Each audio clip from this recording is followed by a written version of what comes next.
Pernah nggak sih ngerasa hidup nggak adil?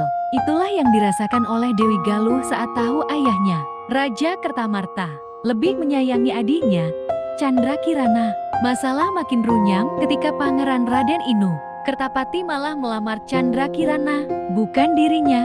Hatinya dipenuhi iri dan dendam. Dengan bantuan seorang penyihir jahat, Dewi Galuh mengutuk Candra Kirana menjadi seekor keong emas dan membuangnya ke sungai. Keong emas itu terbawa arus sampai ke desa kecil, tempat seorang nenek tua yang hidup sebatang kara menemukannya. Sang nenek membawa keong itu pulang dan meletakkannya di tempayan. Anehnya, setiap kali sang nenek pergi, rumahnya tiba-tiba bersih dan ada makanan lezat yang tersaji di meja. Penasaran, suatu hari nenek pura-pura pergi, lalu diam-diam mengintip dari balik jendela. Betapa terkejutnya ia melihat keong emas berubah menjadi seorang gadis cantik yang tak lain adalah Candra Kirana.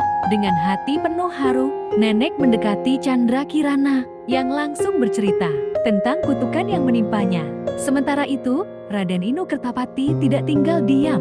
Ia mencari tunangannya ke berbagai tempat. Dalam perjalanannya, ia menyamar sebagai rakyat biasa agar lebih leluasa mencari informasi. Akhirnya, takdir membawanya ke desa tempat Candra Kirana tinggal. Saat bertemu sang nenek, ia mendengar tentang gadis ajaib yang muncul dari keong emas. Dengan hati berdebar, ia menunggu hingga akhirnya melihat sendiri keajaiban itu. Saat Candra Kirana berubah menjadi manusia, Raden Inu segera mendekatinya. Dengan cinta yang tulus, Raden Inu mencium keong emas itu, mematahkan kutukan Dewi Galuh. Candra Kirana kembali menjadi manusia sepenuhnya.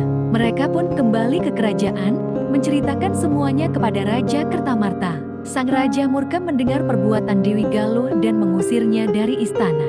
Akhirnya, Raden Inu dan Candra Kirana menikah, hidup bahagia, dan rakyat pun bersukacita menyambut ratu mereka yang baik hati.